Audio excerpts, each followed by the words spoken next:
বন্ধ করে দেব। আজকে আমি সবাইকে আহ্বান জানাবো, আমরা সবাই আছি থাকবো, সারা 16 চিংড়ি আমরা বন্ধ করে দেব। সবাইকে আমি আমার সুস্বাস্থ্য দীর্ঘায়ু কামনা করে একটা স্লোগানকে সমানবার কিছু হলে চলবে আগুন করে করে জয় বাংলা, জয় বঙ্গবন্ধু।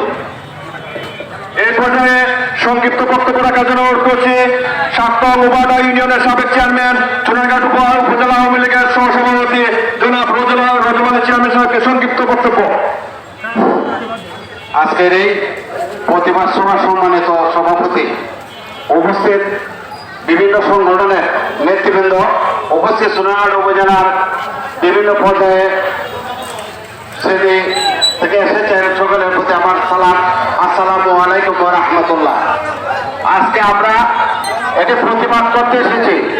ব্যারিস্টার সুমনকে আমরা চুনারঘাট মাধবপুরের মানুষ যখন আমরা ভোট দিয়ে নির্বাচিত করেছি, তখন ওই ব্যারিস্টার সুমন চুনারঘাট মাধবপুরের মানুষকে সারা বাংলাদেশে আমরা ভালো মানুষ হিসাবে, ভালো একটা এরিয়া হিসেবে আমাদেরকে পরিচিত করেছেন। সোশ্যাল মিডিয়ায় সমগ্র বিশ্বে চুনারঘাট মাধবপুরকে উনি পরিচিত করেছেন। এই অবস্থা যখন শুরু হয়েছে, তখনই একটি কুচক্রী মহল আমাদের প্রাণপ্রিয় নেতা ব্যারিস্টার সাইদুল হক সুমনকে হত্যার হুমকি দিয়েছেন। যারা হত্যার হুমকি দিয়েছেন, আজকে আমাদের প্রশাসনের কাছে বলবো, ভাইয়েরা আপনারা নিশ্চয়ই এটা বার করতে পারবেন। আমি জানি বাংলাদেশের পুলিশ একটা অভিজ্ঞ প্রতিষ্ঠান, যে বাংলাদেশের পুলিশকে সারা বিশ্বে প্রশিক্ষণ দেওয়ার জন্য নেওয়া হয়। তাই আমরা অনুরোধ করব, আজকের এই প্রতিবাদ সভা থেকে আমরা আপনাদেরকে অনুরোধ করব, যারা ব্যারিস্টার সুমনকে হুমকি দিয়েছে সেটা আপনারা তদন্ত করে নিশ্চয়ই বের করবেন।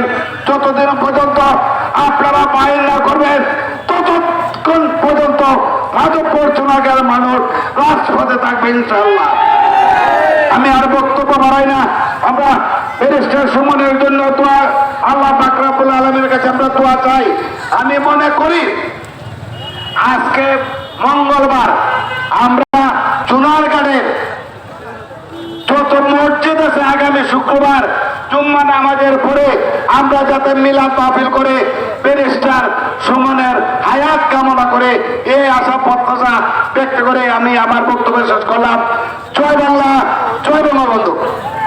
এই পর্যায়ে বক্তব্য রাখবেন চুনারঘাট উপজেলা